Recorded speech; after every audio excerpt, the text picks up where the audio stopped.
schedule it? See you, Tommy Tutone. What's that play? If the feds are going to do something, Mary Charday, if you had to be, you're leading the charge for whatever it is to under the pretext of states' rights for the, what is that's going to solve it? Is it, if you can think of something? I don't think that they're going to deschedule it right away, and I don't think we're going to be seeing any rescheduling right away. I think that to me, this is another distraction by the administration to take away from what we should be focusing on, right, which is the Russia investigation and all the other significantly more important issues. But this is a distraction, and this has got everybody talking. This administration has an extremely short attention span, and I think they're going to move on to something else to just keep people distracted from, all the problems that are going on with this president and his administration. I don't think that we're going to see descheduling or rescheduling right away. As I said, I think what you're going to continue to see is states deciding what's in their best interest. They are not going to turn back the clock on Colorado or Washington or Oregon or anything else. And I see things continuing to progress. Nothing, in my opinion, is really going to be derailed. And remember, the U.S. attorneys have the authority to decide what cases they want to take and what cases they don't. And I think that U.S. attorneys are going to have a difficult time, even if the worst came true, saying, yes, we're going to prosecute marijuana cases as opposed to issues that relate to meth or other significantly more serious controlled substances. So, again, I just think this is a distraction by the administration, and I really don't see it as being, and I hope I'm right, I really don't see this as changing anything negatively. I hope you're right, too, but I remember before all of the current action that took place, there were U.S. attorneys, some which may or may not be currently running for public office in Michigan, that had absolutely no problem prosecuting. Well, right. He's talking about Patrick Mouse. I didn't say that. I am talking about him, and he did that. But here's the question: the memo itself does speak to a certain amount of discretion to the local, appointed U.S. Attorney's Office in terms of what they want to do. We know that there was the Eastern District just appointed a former Oakland County prosecutor who was working for, I think, Bill Schuette's office before taking on that appointment.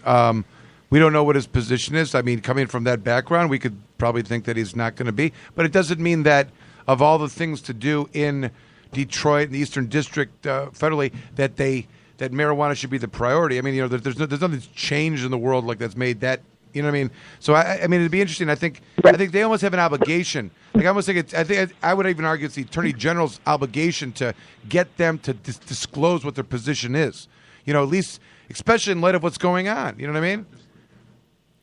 Well, the other thing, too, though, is, I know some of the cases that have been prosecuted federally in Michigan, and part of the issue there is you had folks running, at least some of the ones that I'm thinking of, you had folks running dispensaries after McLean came out, which pretty much said you shouldn't be running dispensaries.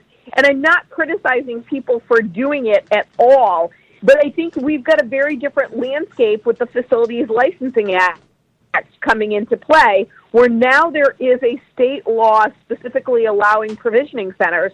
So we don't have this vagueness that, a U.S. attorney could capitalize on before. I mean, personally, I don't think it was vague. I think that the law did allow, when you read it, for, transferring between patients and caregivers, but the U.S. attorneys were able to capitalize on what they said was the law was not specific, allowing dispensaries, and I don't think we're going to have that anymore. And again, I'm not saying that there's not going to be a rogue U.S. attorney, in the country doing things, but I just, again, I really, truly hope I'm right on this, that this is not, the doomsday scenario that it appears to initially be.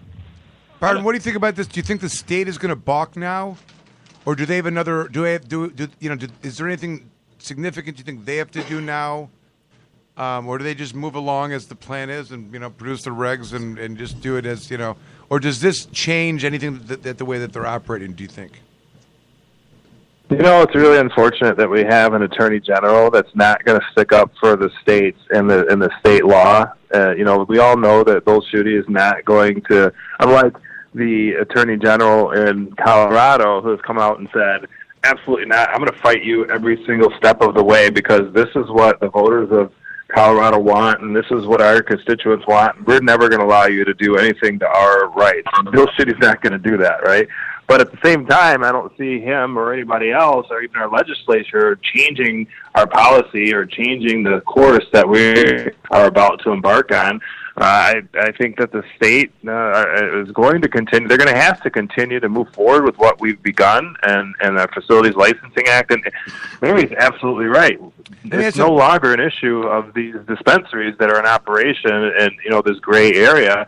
We have clear laws and regulations now as it relates to provisioning centers, and if the Department of Justice wishes to mess with that, then that's going to be quite a fight that they're going to have on their hands. In addition to the fact that I just don't think that that's really going to happen. I think they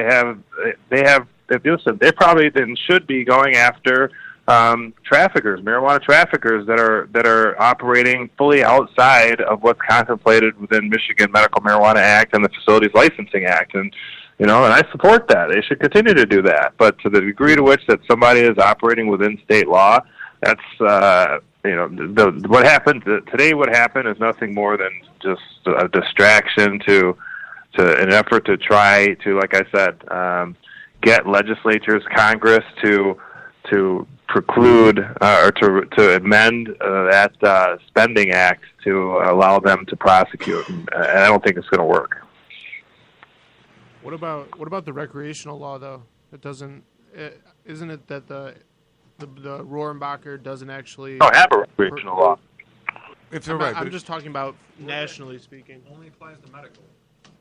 So, in theory, yeah, I agree. It does only apply to medical, but I'm talking about Michigan. So, I mean, in Michigan, we have medical, right? And so, by the time we do have recreational, which a lot of people believe, and I believe is going to happen, then there may be a completely different scenario at that point. It's premature to comment on it.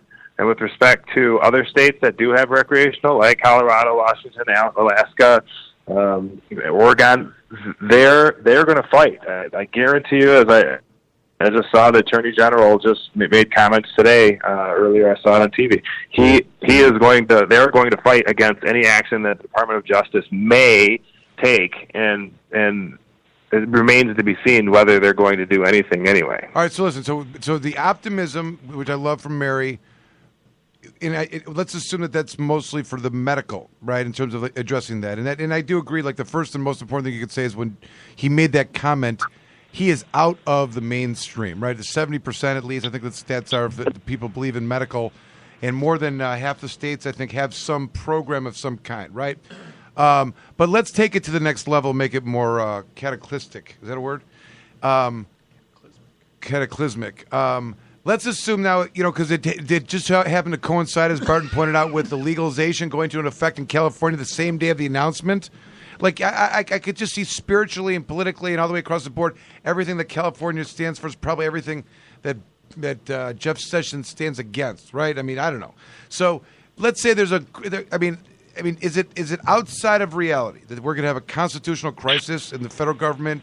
DEA is going to be raiding places in California, and California is going to be contemplating seceding from the union. Is this a reality? Mary Chartier. No, I don't think. I mean, I really don't. Prohibition didn't work with alcohol. Prohibition, we know, has been a huge failure with marijuana. I don't think they're going to be able to turn back the tide on recreational use. I mean, it appears almost every day we keep learning more and more about the medical benefits of cannabis. And I know we're talking about recreational use, but really that next step is allowing adults, just like they choose whether they want to drink a glass of wine at night, to be able to choose whether they want to indulge in cannabis.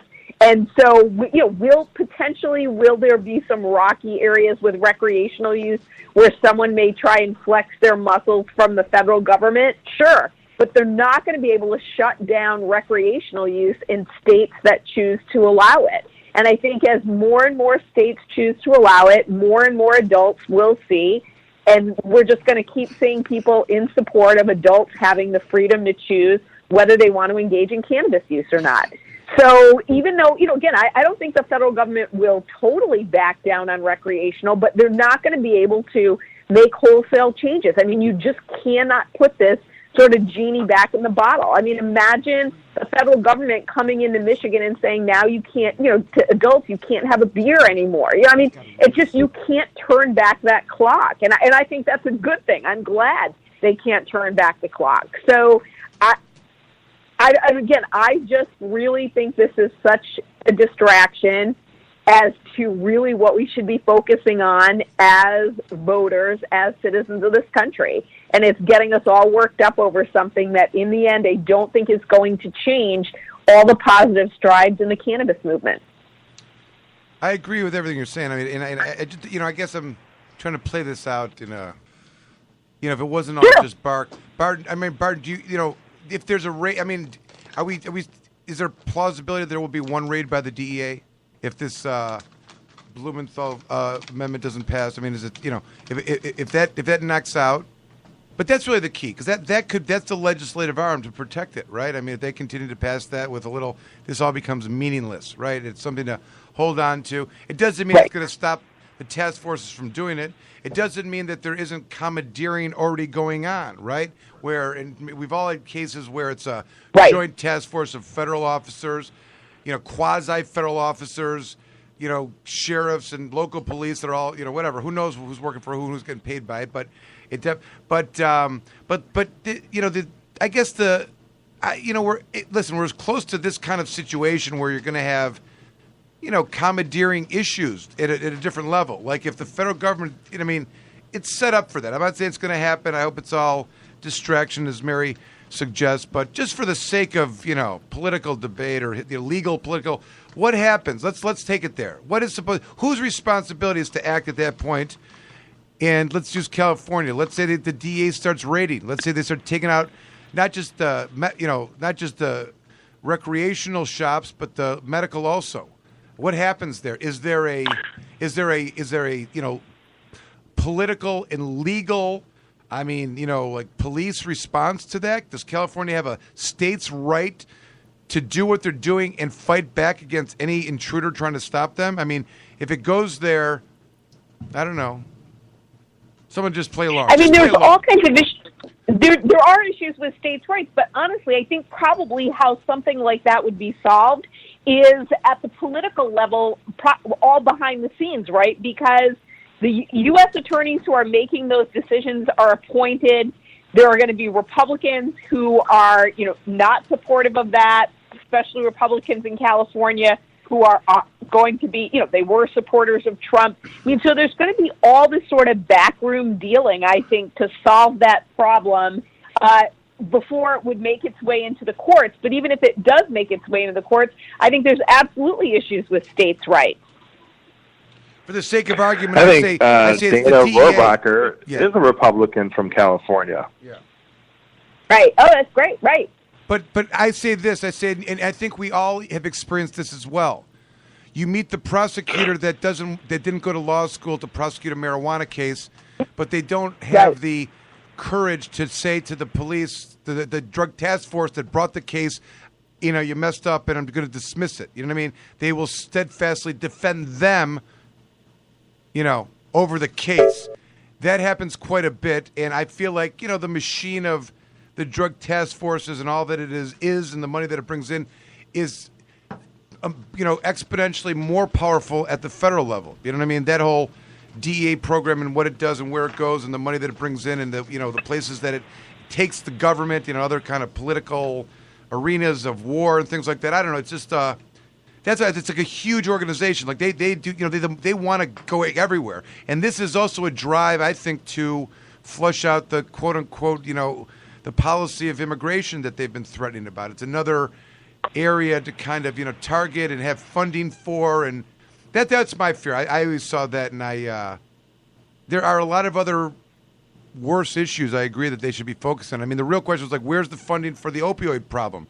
The announcement today should have been, right. We've got a serious heroin problem, an opioid problem, we're going to be investigating, the manufacturers and how much they're doctors or whatever. I don't know, whatever the focus needs to be, but there should be a policy of some kind directed at that, not this stuff, which is, anyways. So right.